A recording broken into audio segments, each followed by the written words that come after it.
Hi, everybody. We'll give folks a few seconds to come on in here.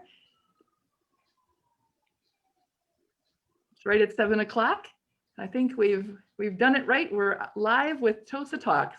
So let's get started. My name is Robin Luther. I'm from Tosa Together. Welcome to Tosa Talks, building a diverse, thriving community. This is an ongoing Facebook Live series proudly sponsored by our generous friends at Bostic. Tosa Talks features 3 monthly presentations designed to provide meaningful discussions around racial and social justice issues to support the work of building an inclusive and anti-racist community. We're really excited for tonight's discussion with 2 founding members of Herdspace, a local multimedia performance group. This discussion is part of the Personal Stories track that streams live at 7 o'clock p.m. on the second Tuesday of every month. All Tosa Talks presentations are recorded and available for viewing and sharing on this Facebook page or on the Tosa Together YouTube channel. We really welcome and encourage you to take part in the live question and answer session tonight. Add your questions for our speakers or your comments into the Facebook comments section that you see during the presentation, and our host will address them towards the end of the presentation. And it is now my pleasure to introduce tonight's host, Sienna Lytle. Hi, Sienna. Hey, Robin. I'm Sienna Lytle from Tosa Together, and I'm delighted to welcome tonight's guest to Tosa Talks.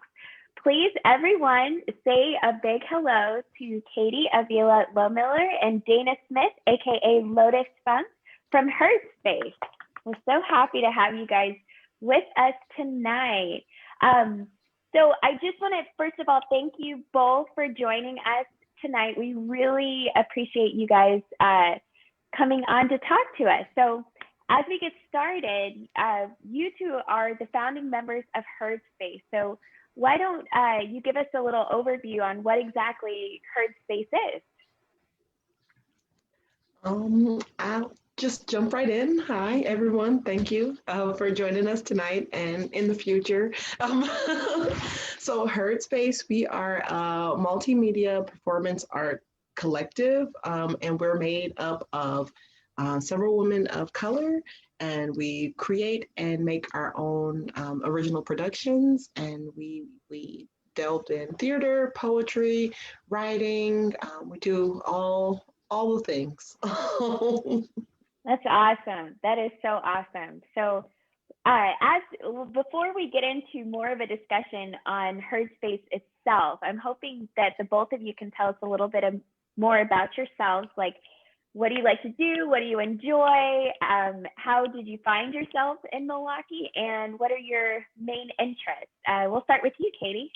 Thanks. Yeah. So I am not a Milwaukee native. I actually grew up just south of Boston and lived in and out of Boston proper, kind of like my whole adult life. Spent some time in New York, also lived in LA, and found myself here almost 5 years ago, which I realize is the longest time I've spent anywhere as an adult. I usually take like 2 to 3 year sprints in places. Even when I went back to Boston, I'd always go somewhere else and then come back. So yeah, so I've been making home here for the last almost 5 years, and yeah, I'm really into art. Herdspace is just one of the collectives that I'm a part of. I just can't help myself. I keep creating new ones. But yeah, so I'm really interested in both visual and performing arts, but also a lot of the things that I do, which I think Herdspace is part of it, is through a social justice lens. So that's really awesome. Social justice work. Yeah, so you're used to the weather and the snow and all of that coming from Boston. Yeah. Luckily, I didn't come I came from Milwaukee after living in Boston, but when I moved to LA and moved back to Boston that first winter, I was like, what have I done? But yeah, I'm used to it now. And what about you, Dana? Well, I'm a Milwaukee native, born and raised. I definitely grew up in the arts community in Milwaukee, starting with La Scuola Fraternity. It's a very artsy school. It's a bilingual school, but it's very artsy. Being East Side native, went to Lincoln Center Middle School of the Arts, and then High School of the Arts. Performed in Milwaukee Youth Symphony Orchestra, I did City Ballet Theater back in the day, and then I also worked with some pretty cool organizations throughout my time here in Milwaukee. Wisconsin Girl at Heart, definitely went up north for school, Stevens Point, and then came right back down here in the cold. And I do also, so Herdspace is my arm for like writing and creative expression and performance arts. But before I was in Herdspace, I did music. And I still do music, but it's not as active recently with the performances. But my moniker is Miss Lotus Funk. So I do playwriting and music. So Yeah. So do you sing? Do you play instruments or all of it? Yeah. All of the above. So I sing. I have a couple of recorded albums out, and I also do performance where I play a couple of different instruments. I play the violin and guitar, and I sing, and it's a looping show. So it's kind of like a one-woman band performance. But you close your eyes, and you might not know, like, you're only listening to one person. I'm just like thinking these are all the things I wish I knew how to do, all the things I wish I could do. So that's awesome. That's so awesome. So let's learn more about Herdspace. So I wanted to see if you guys can kind of fill us in on how you started the group, how it began, and its history and original purpose. Sure. Yeah. So it was actually started underneath Milwaukee Public Theater, which was a nonprofit here for many years. And one of our other founding members, who really was the person who got us all together, Nicole Acosta, was working for Milwaukee Public Theater at the time, really saw a need for there to be specifically women of color to come together and to like have a space to share exactly what we do, writing and performance, and to share our stories, and to control the narrative. So she had a lot of amazing contacts, reached out. We all got together, I think it was November of 2017.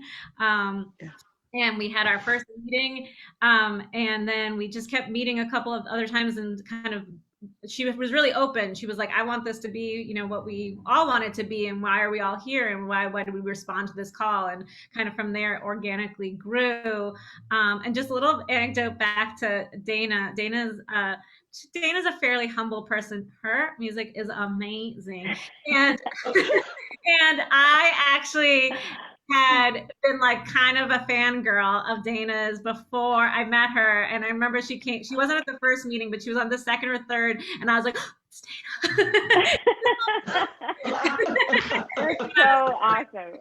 So it was great because I had obviously known her as a musician, and then got to like hear her writing. And obviously now I've gotten to perform her words, which has been really cool too.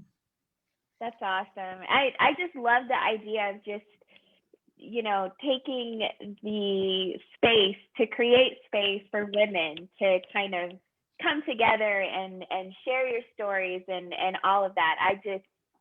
I'm all about women empowerment. So that's amazing. Amazing. So you said you started in 2017. How often do you guys meet or do your performances and things like that throughout the year? We definitely took off running. We met in 2017, and I'm pretty sure we did 3 productions in 2018.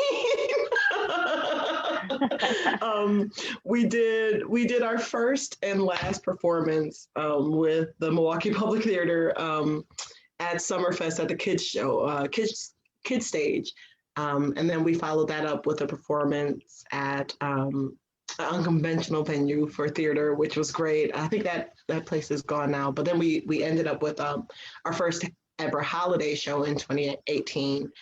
So we do annual shows with the holiday shows, and then we also do, we've incorporated a new program recently, which is our write-ins, which comes more regularly. And we have a schedule posted for that now. The first one is actually coming up in March. We're doing that in conjunction with FemFest, which is a really great River West FemFest, to be more specific. It's a great organization, but we put those on a schedule, like pretty much like a fall and winter schedule basis. And that kind of came, it started physically and then it turned virtual in light of COVID, and it's been pretty great online. So. Yeah. Oh, just to clarify a little bit. So Milwaukee Public Theater kind of dissolved. And so, but at that point, we had already done 3 shows right out the gate. It was like March, May, summer.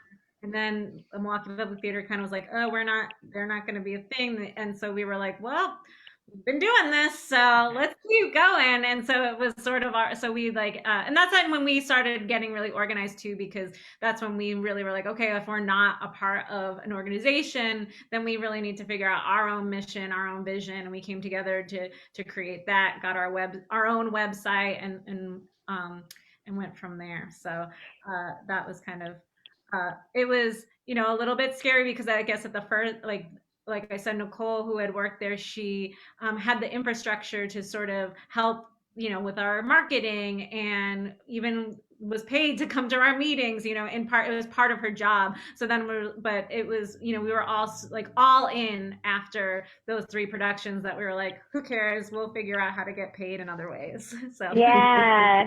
Well, I wanted to ask you both kind of a little bit more about that, with COVID, so many, it doesn't really matter what industry, you're in, what lane you're in, all of us have had to kind of pivot to kind of meet the, the time and the place that we're in. So how have you guys done that, and how has it affected the way that you do your work? That was a loaded question. That was a very loaded question, by the way.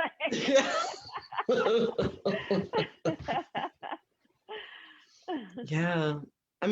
I can definitely talk about like the holiday show, like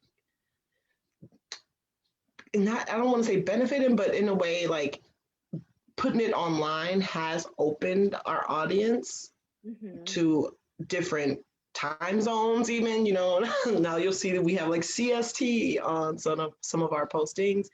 So that's been nice to be able to invite people into that space. I also think it's, at least for the write-ins, it's been a little bit cathartic for us too, because when we first started, we were like, let's just try it online and see how it goes. And it was absolutely amazing because people were in their houses for weeks and weeks and weeks, and we could talk to people again. So it was an amazing experience, just to help facilitate that connection and create that community online. But it's a little sad. Not a little, it's still pretty sad, to consider like we haven't had those opportunities to be in those public spaces, to have those events. But we've been just kind of creating in spite of and in lieu of, these changes, because we still know like that space needs to be held and made. So. Yeah, I think, it's been hard too, because for us, we haven't been in the same room. I remember Dana came to like drop something at my house, and I was like, we've seen each other, but we haven't seen each other in real life. And I was like, oh my gosh, so I think that's hard. Obviously, working creatively with each other, it's way more fun to do it in person. And we have a good time when we are rehearsing and we crack ourselves up. So it was a little bit of a challenge, but yeah, I guess like that's like the downside of not having that energy, not being able to be kind of out in the public. With our write-ins, we were doing them in, coffee shops. We were supporting, local businesses and like, obviously specifically Black and Brown businesses. So so that's kind of a bummer that we haven't been able to do that. But the plus side, like Dana said, is that like we're getting people from all over who might not be able to come to a coffee shop in Milwaukee because they live in Arizona. And also for our holiday show, yeah, we like tripled our audience because we had people from all across the country, all time zones tune in, and that was really cool. I mean, all of us also. I'm not the only one who has friends and family outside of the state, so we were able to cast a wider net, which was really exciting, and got a lot of support from that. So there's so there's part of that where I think we'll keep that virtual up to keep that audience still engaged, but I think we're all, I mean, aren't we all eager to get back out there? I know. I miss hugs. Every time I'm on Zoom, I'm going like Right. I miss hugs. But I think, with a lot of people being at home, a lot of eyes have been opened in the last year and several months with all kinds of issues and all kinds of things. And I think that people's own creativity is one of those things. And I love the idea that you guys make it accessible for people to, explore their own kind of creativity and see what they can do. So that's awesome. I want to talk a little bit more about how you all came up with the name. So I used to work in restaurants. I waited tables all through college, and the word herd means something to me. And, in restaurant space, when someone calls an order, they do, tells you something, you respond by herd. And it's something that is really commonly known in the restaurant space because it's like a form of, it's like a respect type thing. It's you're validating the other person. And that's immediately what came to my mind and kind of almost touched an endearing part in me. So tell me how you guys came up with the name and what does it mean? What do you want it to mean to people? Oh my goodness. That I love that that's where you went because I didn't know that. I worked in restaurants, obviously was not a great team member because I don't know. I worked I usually was not serving because I don't know how people do it. It's amazing. But anyways, so that's how we were going with that. But I think we were, we kept we I remember we had it was one of our first beginning meetings. We really we need a name and we need it kind of immediately. So we were just brainstorming names and just brainstorming what this group meant for us. We made, just sort of that mind map of all the different words that came to mind. And we just kept coming back to, we want to be heard and we want to take up space, which is essentially our mission. And so then so it was really easy to just jam those two words together, and to just keep that at the forefront of our mind that we, with with our our various identities, we come from different backgrounds that are, traditionally have been silenced, and not allowed to take up as much space, or always being told to, be smaller than we are. And so we thought it would be really important to just remind ourselves that no, we're going to take up all the space. We're going real loud. And you're not. And so, and we were going to tell the stories that we want to tell, and you either will like that or you won't, but hopefully you'll like it. That's awesome. That I love that idea and I don't even want to say concept. It's the action of making space for yourself. And I think a lot of times in society, women consciously and subconsciously are in positions where they have to, or they feel like they have to shrink themselves, for the spaces because they don't fit in those spaces. And I love the idea of saying, look, we're taking up the space. We're not shrinking to fit in your space, but here you can come too and join us too and be heard. I'm obsessed with you guys. I'm obsessed with that whole concept. So I wanted to ask you a little bit more too. So we know how you came up with the name. What is the mission or the values of Herdspace?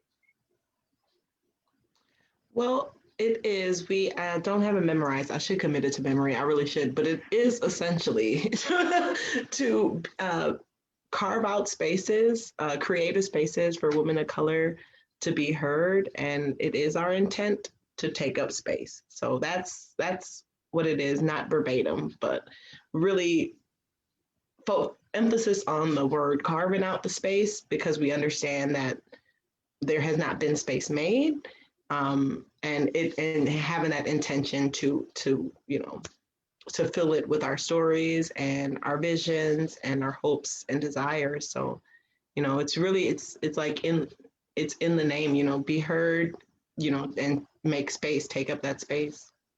That's awesome. That's awesome.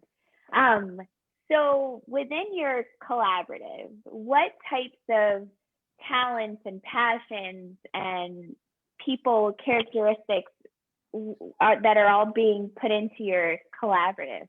What do we see in Herdspace? I mean, we really are we like run the full gamut of like artists, like, and like what that, and really expand on that name. Like, not one of us is like bound by medium or even like genre of art. So for myself, like actually me and Nicole, who I've already mentioned, we actually are also a part of Luna, which is a Latina artist collective. And we, so we both have visual art practice. I like have with that I've dabbled now into curating. I've always been a writer first and foremost. I teach theater at UWM right now, so so that there's that. Theater is always like my first love, really, in terms of anything performing. But then others who are not aren't obviously not here, but also part of the group and like core members, Priscilla Belladores, who is a writer and collage artist. Actually, right now, if you go to our Instagram, there's been a takeover. I would recommend going back and looking at like her different things that she does, because she does a lot of other things as well. Selena Mcknight is a dancer, also does theater, is like pretty active in the theater community here in Milwaukee. And like Dana said, she's a musician and an excellent art writer and as well. And performer too. I love putting Dana in some of my scenes too, because she always just cracks me up.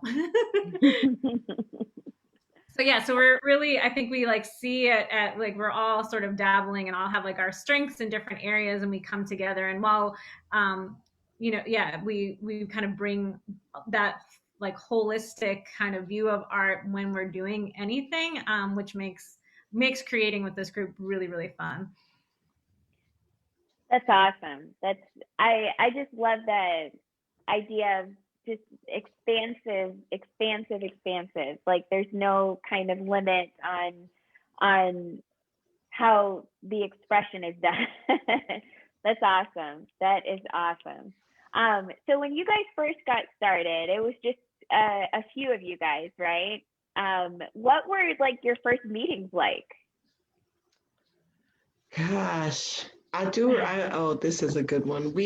I remember, so we started feet on the ground, just running, just taking off. We were like, wow, we could do this kid show. We have this wonderful opportunity. Let's take it. We took it.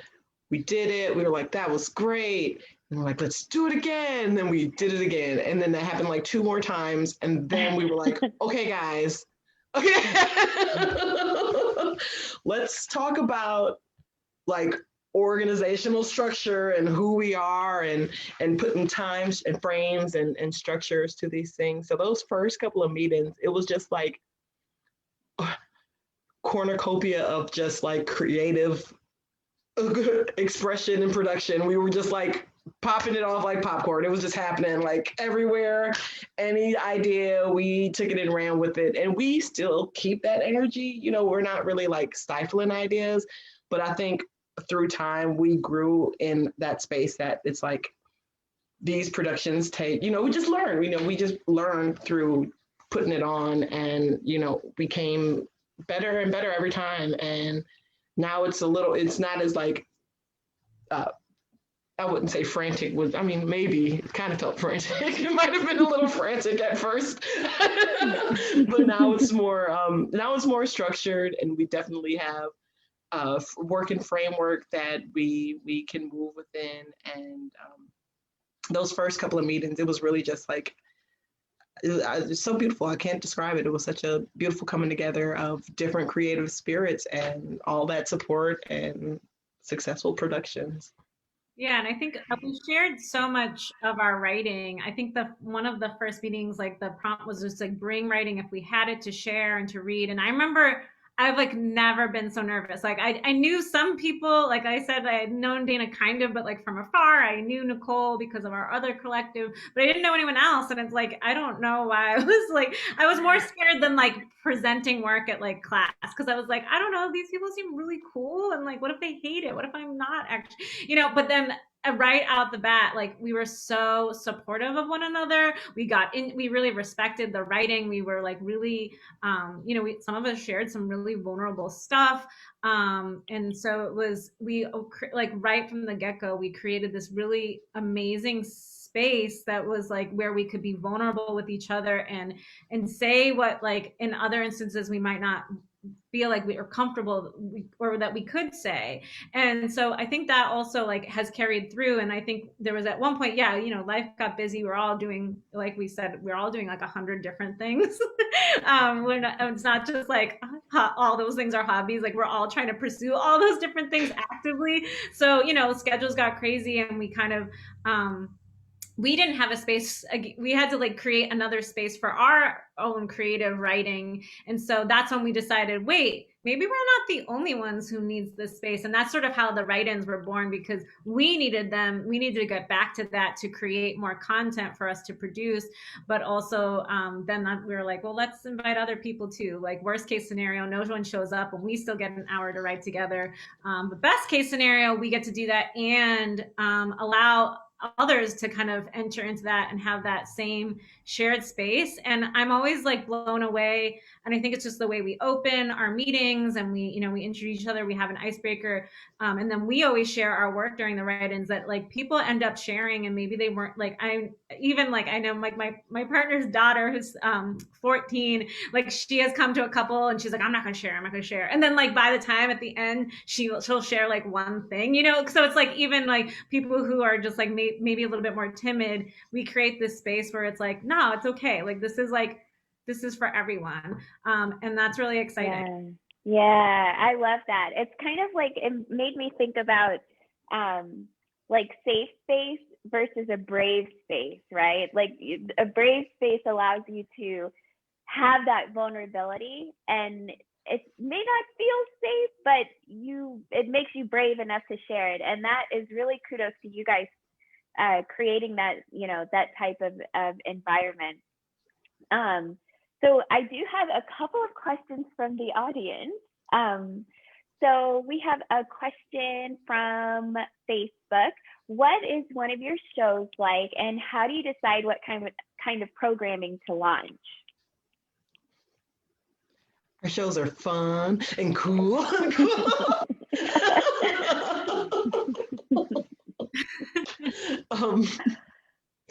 Let's see. We do, I want to say camp / unconventional productions. So we'll do a framework and we might have dialogues, we might have monologues, but really what you're seeing is a collection of different writers. The best way I could describe it is like an anthology. Like if you've seen those anthology movies where it's just like, oh, there's something big happening, but there's all these different stories in this big picture. That's like a Herdspace show, because we're all bringing our different parts to the collective story that's being told, but there is a greater overarching story. And then we also try to always include some kind of audience participation, be it like through feedback, open mic. We used to have open mics at all of our shows. We did do it this time around on the Zoom call, but it was a little different, but I digress. So we try to have that as like a closer, here's this presentation of our works and our words, and now how do you guys feel? How do you feel? Yeah, I love the interaction. That's really cool. Yeah. Yeah, so the shows always tend to have a theme, and I think in the first couple shows, like I said, we were like writing so much together. We were like bouncing ideas off each other, like Dana said, and so then our first show was about our names. We all sort of like realized that we all had like this commonality that our names either matched or didn't match us, or we felt some sort of way about our names. And so we all ended up writing these like spoken word poems that we performed, and that kind of all went together really nicely. And so that was like a really great cool one. And then our holiday show, we did it one year because we were like, we should just do a holiday show and we can like have a raffle, and this can be the way we fundraise a little bit of money because we have this fancy website now, so let's like figure out how to pay for that. And so that's now become a tradition.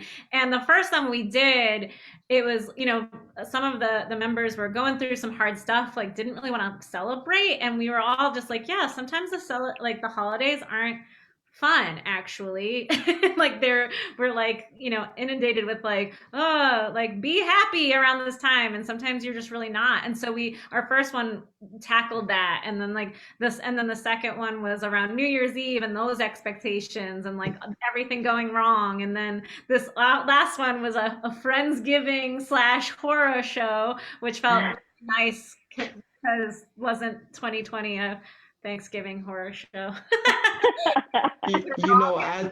I definitely have to mention this because you guys, it just dawned on me. We have it's kind of like a fake, what would you call it, a myth, I guess, where people say like, oh, well, every time we do a show, there's like it happens, it happens. We did a creation myth story, and I was just gonna say it so bluntly. We did a creation myth story, and one of our members actually ended up having a baby like 9 months later, and then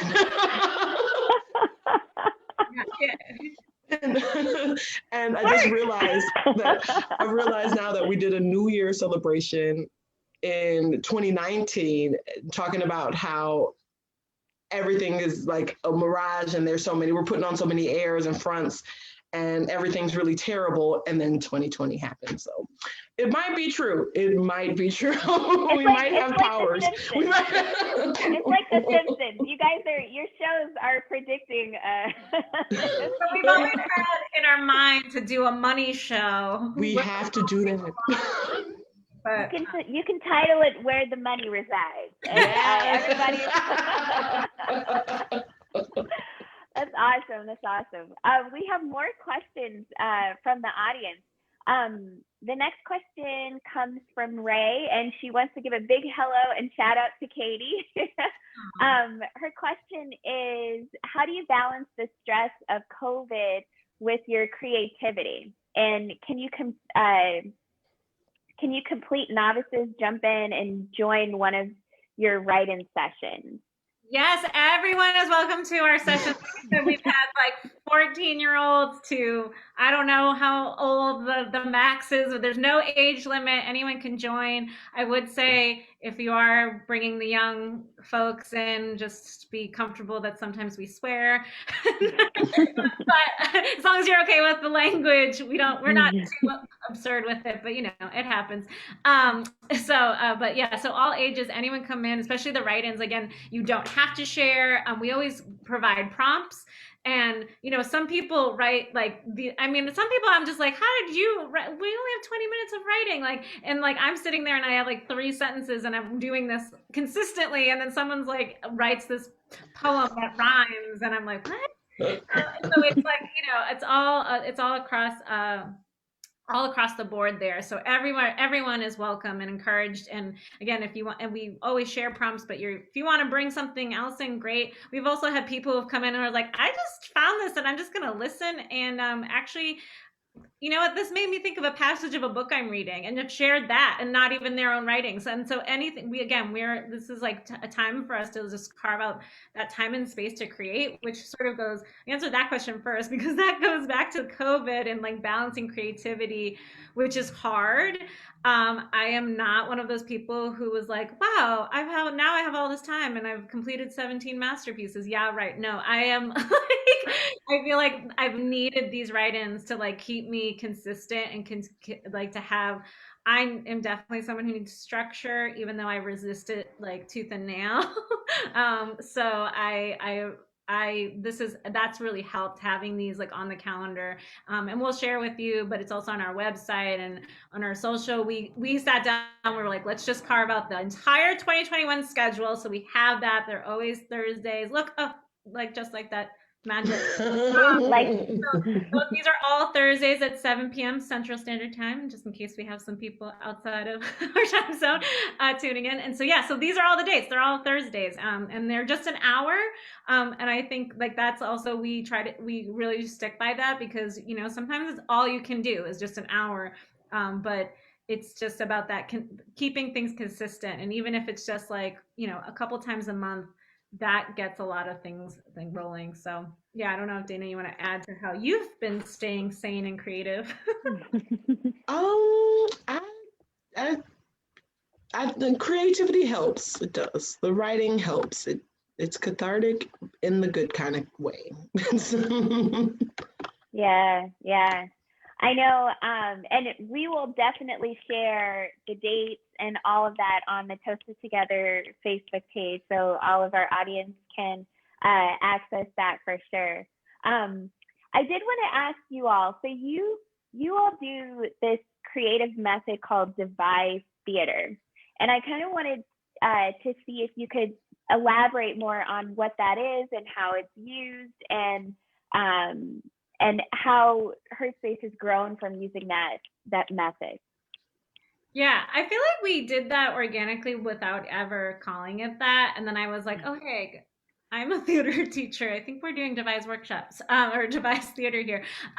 So yeah, so I think it was just, and it really works well because like Dana, I feel like Dana explained like our shows really well. Like this anthology kind of analogy was really great because we come up with like this structure, and then like it's able to insert like these monologues, or if someone writes a dialogue, then they jump in, but then in between, to sort of weave these different stories together. That's where the devised theater comes in. That's where like improv too, it's we don't like write a full script for a whole show. So so the in between, so I guess for the last show that we do, we're all telling like quote unquote scary stories, but in between we all had sort of these side stories going on. So like, for example, my character was like at the virtual party, but also having a party at my house, and I was trying to balance like being in at the party, but also like jetting out the party. So like all of that was sort of like, we had certain cues to make sure that it was moving along. But yeah, so that devised theater means, basically it just means that we're not writing this full script. It's not a script to begin with. Not one person writes it down and says, okay, here's the whole show. We really work together to figure out what is the story, how is it going to go from start to finish, and then we insert whatever we write that is written in between all that. Awesome. There have been a couple of off times, like just off times where we've had members just like, I know Priscilla, she wrote an amazing sketch, and we were just like, yeah, this is pretty much a show. So there's off shots where sometimes we'll support people's visions and just see them through. So, but for the most part, it's that collective theater. Yeah, for sure. That's awesome. So I wanted to ask you guys something. You mentioned some improv, and I wanted to ask you guys a couple of questions. Okay, I'll ask one at a time. I love doing this. Katie, what is the last book you read? Oh my gosh, I'm so bad at reading books. The last book I read, oh my gosh, I'm always reading 4 books at once. So I guess the last book I read is like This Is How by Augustin Burroughs. Nice. Dana, what is the last song you sang in the shower? I do a lot of random singing, so I have to think about this one.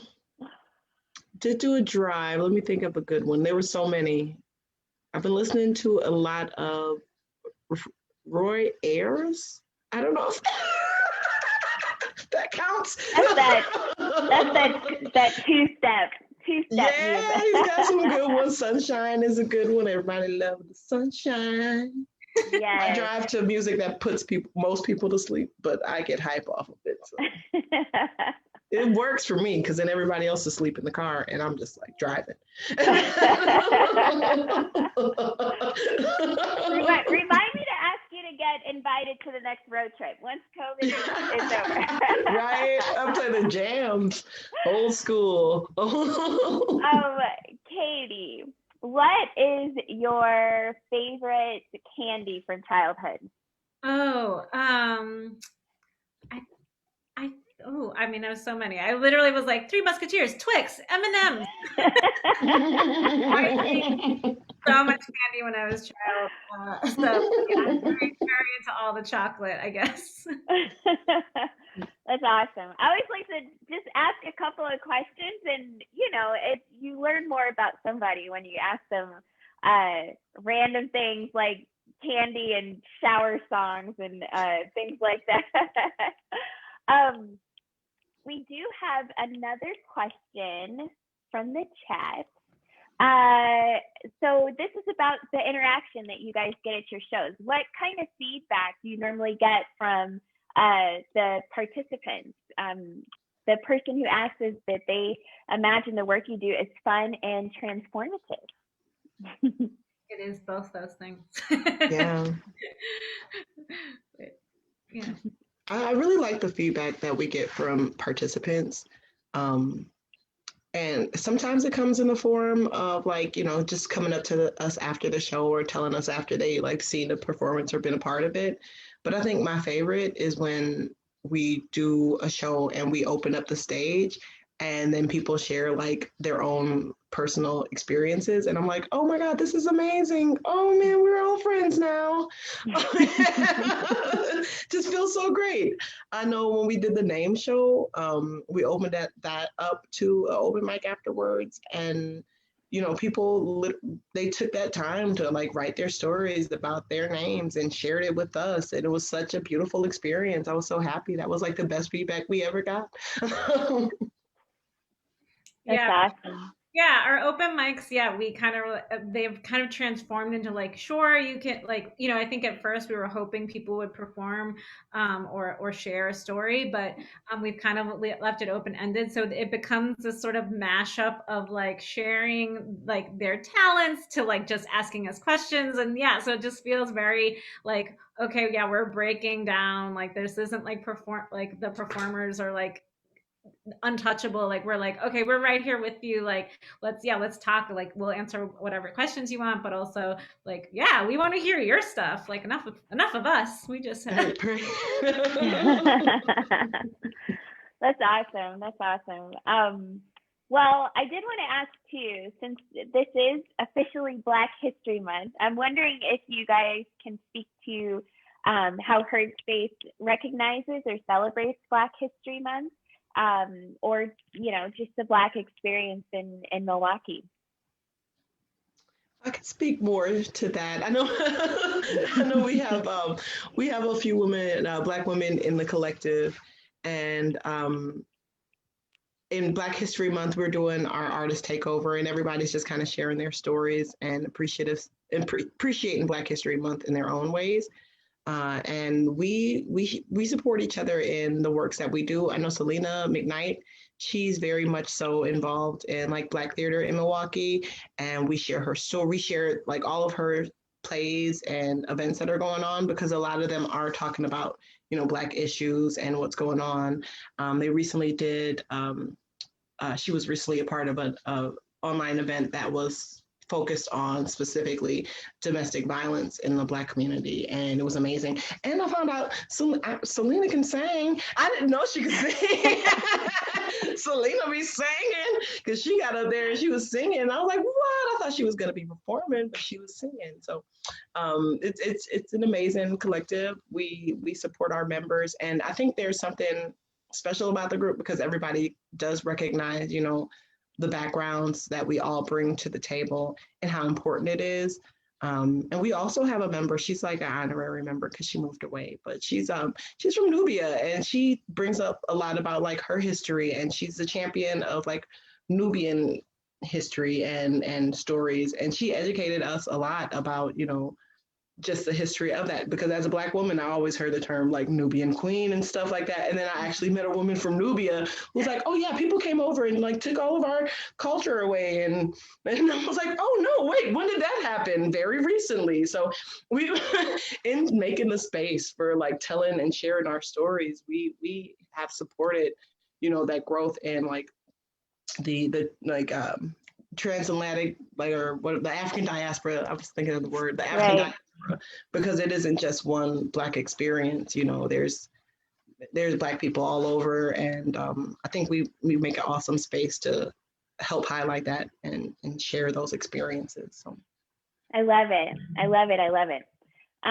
We have a couple more questions from the audience. This is amazing. Keep bringing us your questions, everybody.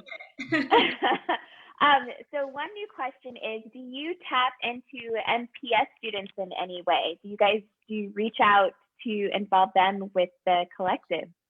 We haven't reached out directly. That's interesting that you asked that. So last year, one of our 2020 plans that never was, because of, we all know why, is we actually won a grant through the Harbor District to do a show. And our whole thing was, we wanted to get back to our children's show because that was so much fun at Summerfest. And basically the show that we did at Summerfest, we actually recreated two fables. One was an Egyptian Nubian tale, and the other one was just our classic Little Red Hen that Dana wrote, that is still so funny to this day. But but yeah, so we were hoping to like get more in touch with MPS for that, and bring out folks to like kids actually to do both like a children's show so that they could watch, but then same thing where we would like host a talent show for like young people who want to perform or share their work. And so hopefully that we'll see, fingers crossed, about this summer, but if not,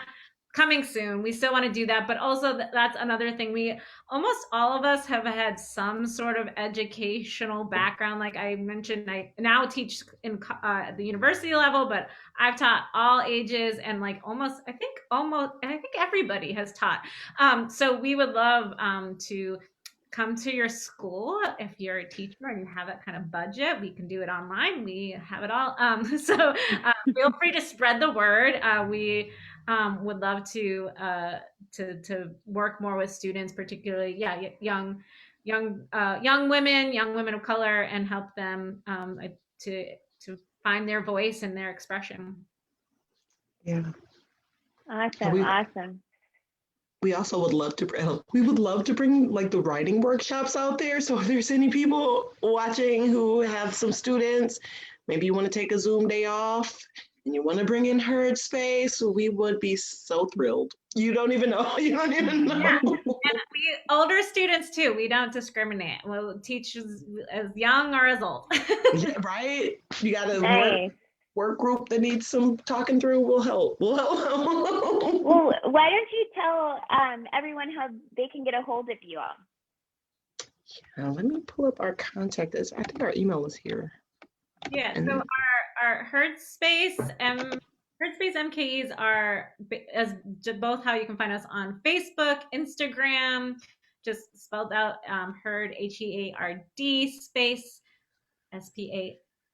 And then that's at gmail.com too. And that's also our website, which I believe, that's our Instagram. And everything has our contact and contact information there. And also on our website, you can find, you can join our mailing list. You can also learn more about like the collective there too, all the individual members. So it's all, and even our past productions are up there too. So. Oh, perfect. That's awesome. Well, another question from the audience really quick, kind of in the same lane. Can a group of friends or colleagues ask you to host a writing group for them? Yes, absolutely. We were talking about this because we anticipated these questions. I was like, I mean, we'll do your bachelorette party if you want. I mean, and I was like, is that should we be doing that? Should we be marketing to like bachelorette? Seriously? It sounds so fun to me. It sounded really fun, and I was cracking up at the idea. But it's yes, we will host a writing. We can call it whatever you want, like a writing workshop party. It can just be fun. We'd be happy to do that.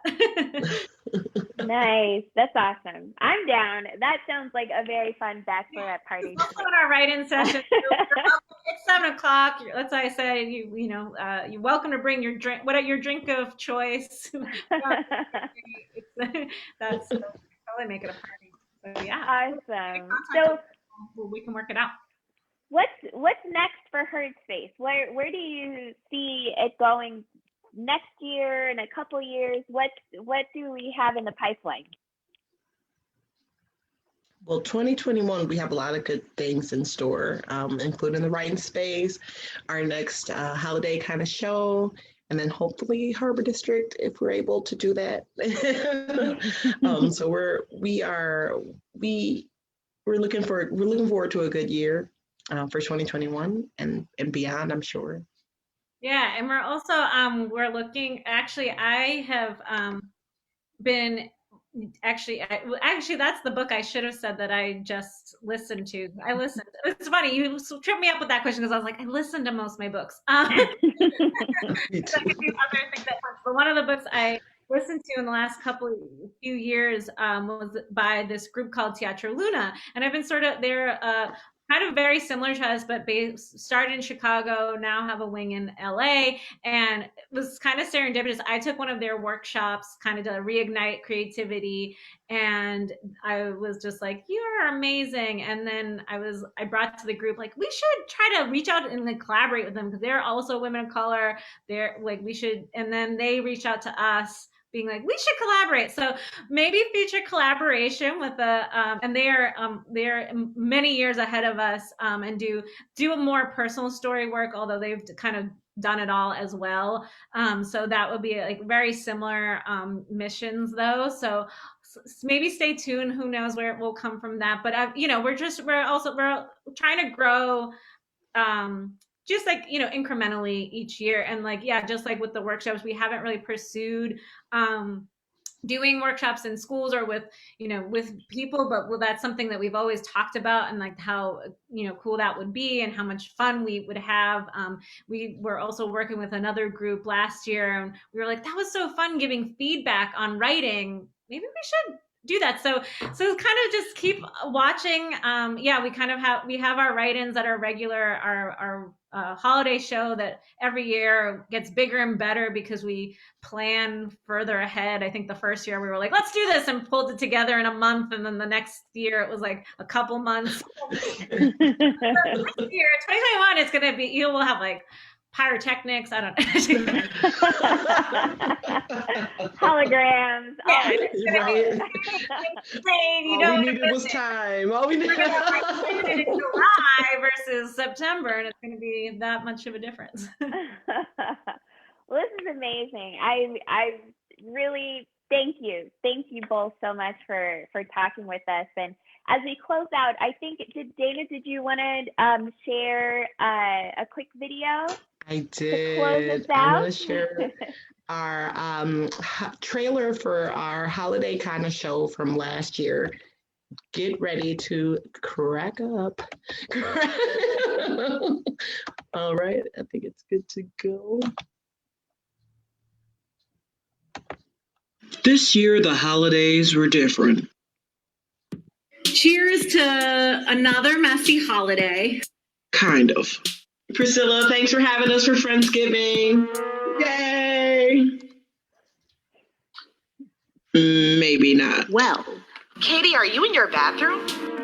This year, we should all Join Herdspace. I clearly am in my bathroom. Tell scary stories. I'll be right back, guys. Shh, shh, shh. Ghosts. For a very scary holiday kind of show. Well, I like ghosts. Damn it, this was supposed to be a good night. That's awesome. Yeah, so actually we just created, if you obviously we viewed it live in December, but we just made it available. If you go on our web page and you link all, especially our Instagram page, we have an Eventbrite, and if you purchase a ticket, they're only $5. All that money goes to our future shows and all the awesome other stuff that we want to do but can't do because we don't have that much money. But so it's a really cheap, and we'll send you the link, and then you can watch the performance free, because that's the cool thing too about having things virtual. Everyone always asks us if we have filmed things, and we never have until now. So Because we had to. Absolutely had to. So if you want to support us, that's like a really easy way to do that. You'll get the link right away. And you can watch it it can be on your weekly thing that you watch because you love it so much. So you can watch the thing forever and ever. That's all of that is on our website and our social media. Awesome. And like you Must said, mention- everyone can, oh, go ahead. Oh, I just wanted to say, because we haven't said it, and I would be remiss if we didn't mention one thing that goes along with our holiday shows that we were able to continue through COVID is our awesome raffles. So if you don't know, now you know. We have. That is really true. We had even better raffles. Because we used the holiday show as a fundraiser. So definitely mark your calendar now. It's always in December. Our tickets are always affordable. That's always like really, really important to us because we want to keep it accessible. We want people to be able to come and show up and not feel like that's a barrier. So that also, if you buy that ticket now, that also helps us like offset the cost later on for someone else down the line. You can always give more if you want, but that's a raffle. And every ticket gets you a raffle ticket, and then you see the prizes, and they're so good that you want to give us more money because you want to get those prizes. Yes, and we want to see more shows. We want to see all of it. Well, thank you so much. Everyone out there on Facebook, please join me in thanking our guests, Dana and Katie. We really, really appreciate you sharing your experiences and insights with us tonight. Thanks also to you, our Facebook audience, for your time, as well as your comments and engaging questions. We hope you found this presentation enlightening and inspiring. And a special thank you to our generous friends at Bostic, whose support makes the entire Tosa Talks series possible. Be sure to check out these lovely ladies at Herdspace MKE on their website and all the social media outlets. Plan on joining us online next Thursday evening for the annual Wauwatosa Black History Month celebration. There will be lots of great entertainment as well there. You can find the registration info for this event on the Tosa Together Facebook events page. Tosa Talks returns on February 23rd with our special guest and my former classmate from the great Alabama A&M University, Lieutenant Governor Mandela Barnes, and on the 25th for a great discussion with educator, researcher, and organizer Monique Lifton. You're always welcome to reach out to Tosa Together through our Facebook page, our website, or by emailing us directly at tosatogether@gmail.com. I am Sienna Lytle with Tosa Together, and it has been my pleasure to be here with tonight's panel, our wonderful guests, as well as all of you.